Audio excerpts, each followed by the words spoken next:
মোৰ ছাত্ৰ-ছাত্ৰীসকল ই কক্ষালৈ তোমালোকক স্বাগতম মই অংগৰাগ ভূঞা আৰু মই তোমালোকৰ অসমীয়া বিষয় পাঠ্যপুথি অংকুৰণৰ অষ্টমটো পাঠ মিছাইল মানৱৰ আলোচনা আগবঢ়াই আছিলো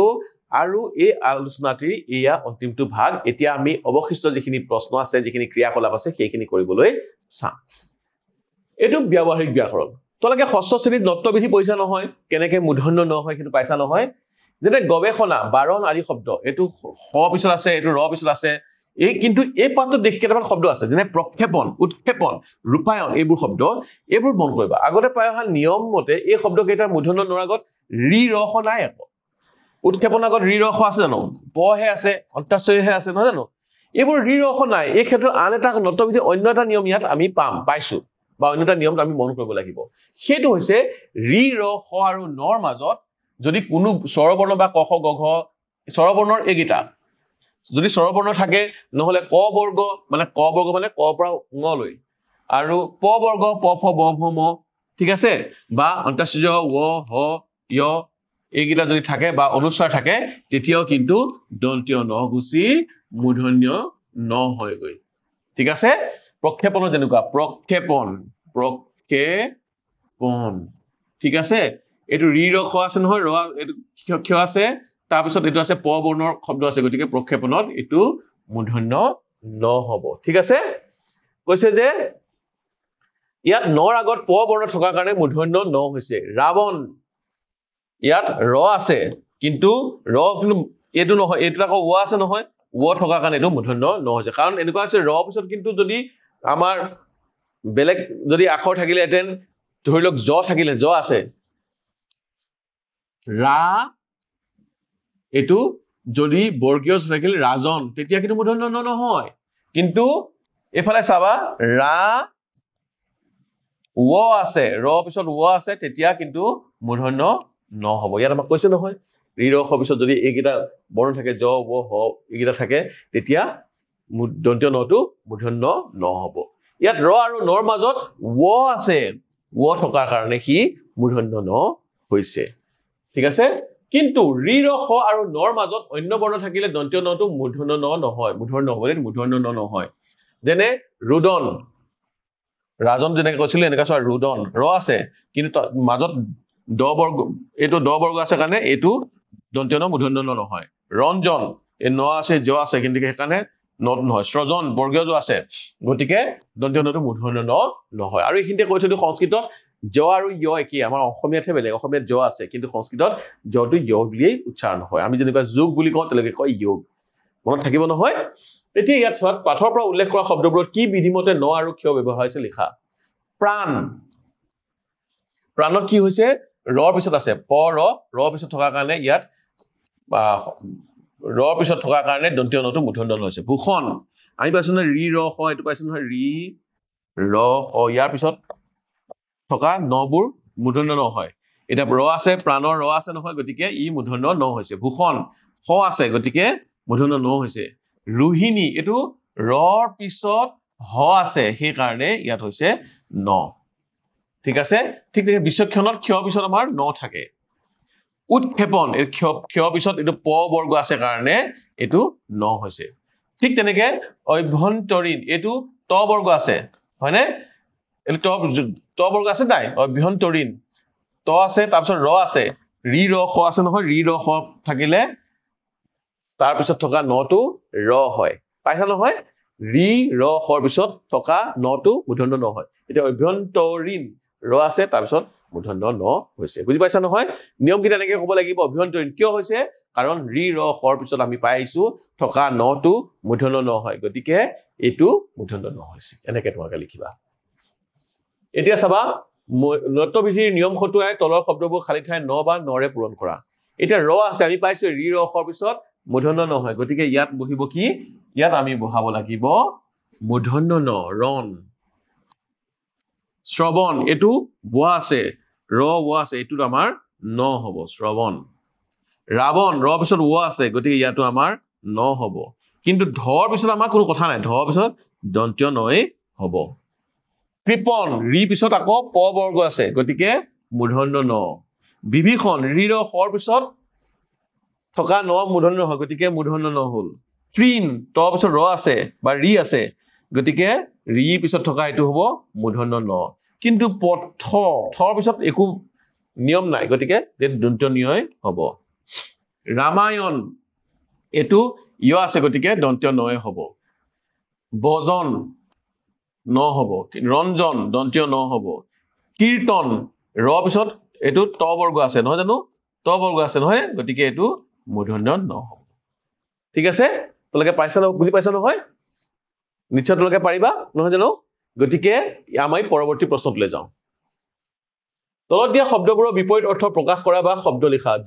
জাগ্ৰতৰ বিপৰীত হৈছে নিদ্ৰা তাৰপিছত কৃত্ৰিমৰ বিপৰীত হৈছে প্ৰাকৃতিক সুপ্তৰ বিপৰীত শব্দ হৈছে জাগি থকা সফলতাৰ বিপৰীত শব্দ হৈছে বিফলতা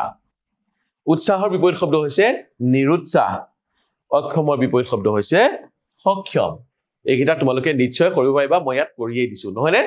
আমি পৰৱৰ্তী প্ৰশ্নটোলৈ যাব নিশ্চয় পাৰো বাক্য ৰচনা কৰা মনে প্ৰাণে এতিয়া আমি বাক্য ৰচনা কৰি চাম দেই মনে প্ৰাণে মই কিবা এটা কাম হোৱাটো মনে প্ৰাণে বিচাৰিছো ধৰি লোৱা ভাৰতে খেলখনত জিকি অহাটো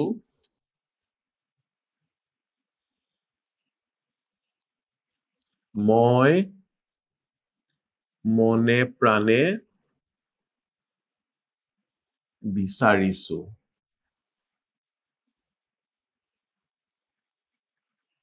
কিন্তু ভাৰতে নিদিব এইটো ভাৰত হ'ব দেই এতিয়া ভাৰত জিকি অহাটো ভাৰত খেলখনত জয়ী হোৱাটো মই মনে প্ৰাণে বিচাৰিছো এইটো এটা বাক্য হৈ গ'ল এতিয়া শয়নে সপোনে মানে শুই থাকোতেও বা সকলো সময়তে এতিয়া শয়নে সপোনে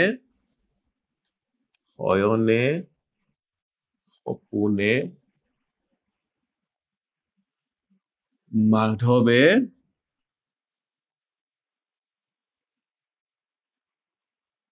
পৰীক্ষাৰ কথাকে ভাবি থাকে পৰীক্ষাৰ চিন্তাকে কৰি থাকে এইটো এটা বাক্য আমি লিখিলো পাৰিবা নহয় তাৰপিছত হৈছে আকাশী পথ মই এবাৰ এইফালে লিখো দেই আকাশী পথ অকণে আকাশী পথেৰে যোৱা চৰাইবোৰ একেলগে লিখিবা চৰাইবোৰ চাই চিন্তাত বিভোৰ হৈ পৰিল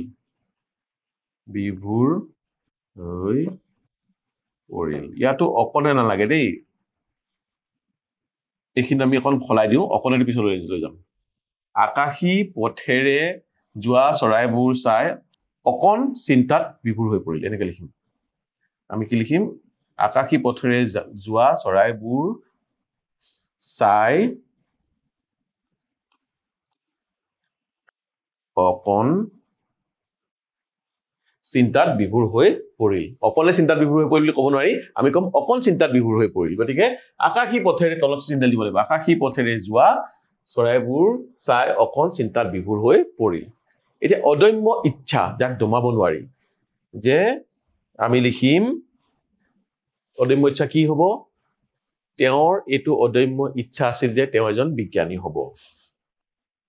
বা নিউটনৰ এটা অদম্য ইচ্ছা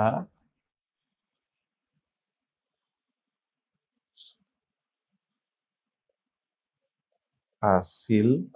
যে তেওঁ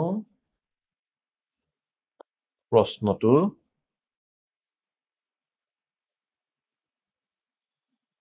উত্তৰ উলিয়াব ঠিক আছে অদম্য ইচ্ছাৰ লগত চিন মাৰি দিবা তাৰপিছত শেষত আহিল বিনিময়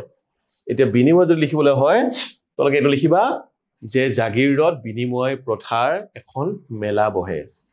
জাগিৰোডত বা জোনবিল মেলাত বিনিময় প্ৰথা চলে জোনবিল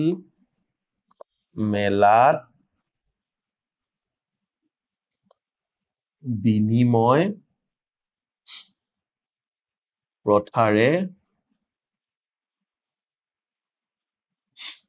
বেচা কিনা হয় বেচা কিনা হয় এনেকে তোমালোকে লিখিব পাৰা ঠিক আছে বিনিময় প্ৰথাৰে মই এনেদৰে লিখি দিছো তোমালোকে নিশ্চয় এইকেইটা কৰিব পাৰিবা নহয়নে বাৰু আৰু যদি কৰাত অসুবিধা হয় তেনেহলে তোমালোকে মোক কমেন্ট বক্সত প্ৰশ্ন সুধিব পাৰা এইখিনিতে তোমালোকক কৈ থৈ দিও মই কেইটামান বাক্য এতিয়া মনলৈ অহা বাক্য কেইটামানহে তোমালোকক কৰি দেখুৱাইছো কিন্তু তোমালোকে কি কাম কৰিবা পৰীক্ষাৰ কাৰণে আগতীয়াকৈ কিছুমান বাক্য সাজি থৈ দিবা সৰল যেকেইটা আহিলে খুব সোনকালে তোমালোকে লিখিব পৰা সৰল আৰু তোমালোকৰ মান অনুযায়ী তোমালোকে তেতিয়া ডাঙৰ হৈ আহিছা নহয় গতিকে ধুনীয়া ধুনীয়া বাক্য লিখিবলৈ বিচাৰিবা চাবা কিন্তু বাক্যকেইটা আগতীয়াকৈ ভাবি থৈ দিবা নহলে পৰীক্ষা সময়ত মই এতিয়া কোৱানচাকে যদি তোমালোকে ভাবি ভাবি লিখিবলৈ হয় মই দেখি জানো অকণে কৰিবলগীয়া হ'ল অকণেটো অকণ কৰিবলগীয়া হ'ল এনে ধৰণে কৰিবলগীয়া হয় নহয় এইখিনি কৰোঁতে সময় বেছি লাগে গতিকে আগতীয়াকৈ যদি তুমি ভাবি থৈ দিয়া তেতিয়া তোমাৰ কামটো সহজ হ'ব আৰু তেতিয়া বেলেগ প্ৰশ্নৰ কাৰণে তোমাৰ সময়ৰ টনাটনি নহব ঠিক আছে এতিয়া চোৱা উদাহৰণ দিয়াৰ দৰে শব্দ গঠন কৰা আৰু নতুনকৈ পোৱা শব্দৰ অৰ্থ অভিধানত চাই লিখা এতিয়া প্ৰৰ পিছত লগালো কি প্ৰচেষ্টা প্ৰৰ পিছত ক্ষেপণ লগালে কি হ'ব প্ৰক্ষেপণ কি হ'ব প্ৰক্ষেপণ প্ৰক্ষেপণ তাৰপিছত জ্বলিত আছে প্ৰ আছে আগতে প্ৰজ্বলিত প্ৰজ্বলিত আৰু এইখিনিতে মই এটা কথা কওঁ অভিধানত যে চাই ল'ব কৈছে তোমালোকক এই যে অভিধানত চাই ল'ব কৈছে এইটো আকৌ মই তোমালোকক সহায় কৰি নিদিওঁ কিয় তোমালোকে অভিধান চাব শিকিব লাগিব নহয় অভিধানখন চোৱাটো এটা কৌশল অভিধানখন কেনেকে চাব লাগে কেনেকে আমি খুব কম সময়তে শব্দবোৰ বিচাৰি উলিয়াব পাৰো সেইটো এটা কাম আছে গতিকে পোৱাৰ পিছত এইকেইটা শব্দ পাবাই কোনটো আগে পাবা কোনটো পিছত পাবা সেইখিনি তোমালোকে অভিধানখন চোৱা অভ্যাস কৰিলেহে গম পাবা আৰু সেই কামটো মই ইয়াত তোমালোকক কৰি নিদিওঁ সেই কামটো তোমালোকে নিজেই কৰিবা ঠিক আছে এতিয়া আমি পৰৱৰ্তী প্ৰশ্নটোলৈ যাওঁ